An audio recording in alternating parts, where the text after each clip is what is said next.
ગાંધી નિર્વાણ દિવસની આપ સૌને શુભકામનાઓ। મને એવું થયું કે મારે આજના દિવસે આવી અને કમસે કમ ગાંધીજી વિશેની એવી બે વાતો કરવી જોઈએ કે જેથી કરીને આ જે નવી જનરેશન છે એમને પણ ખ્યાલ આવે અને જે નવી જનરેશન આવવાની છે એમને પણ ખ્યાલ આવે અને કદાચ મારી એજની જનરેશન જે ભૂલી ગયા છે ગાંધીજી વિશે એમને યાદ આવે।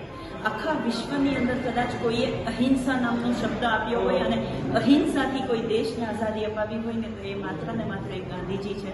મને એક કિસ્સો મારે તમને કહેવો છે કે મારા એક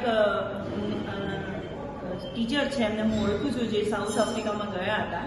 તો સાઉથ આફ્રિકાના છેવાડાના ગામમાં ગયા અને એક સ્કૂલની મુલાકાત એમણે લીધી ને તો ત્યાં પણ એમણે ગાંધીજીના ફોટોને જોયા હતા।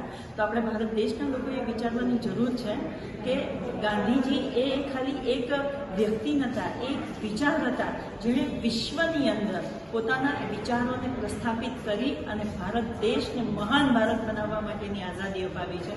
તો હું આજે ગાંધીજી માટે થઈ અને કહેવા માંગીશ કે એ એક જ ગાંધીજીના વિચારો છે કે જેણે આજે વિશ્વના કોઈ પણ દેશમાં લઈ લો એ આજે મહાત્મા ગાંધીજીનું આપણે સ્ટેચ્યુ જોવા મળે છે। તો હું ગુજરાતના અને ભારતના, ગુજરાત માટે તો ગૌરવની વાત છે કે એમનો જન્મ ગુજરાતમાં થયો હતો અને એ ગુજરાતના જે રાષ્ટ્રપિતા છે, જે ગુજરાતને આજે પણ દારૂબંધીના કારણે સેફ રાખ્યું છે, એવા ગુજરાતના મહાત્મા ગાંધીજીને શ્રદ્ધાંજલિ આપું છું। જય હિન્દ, જય ભારત।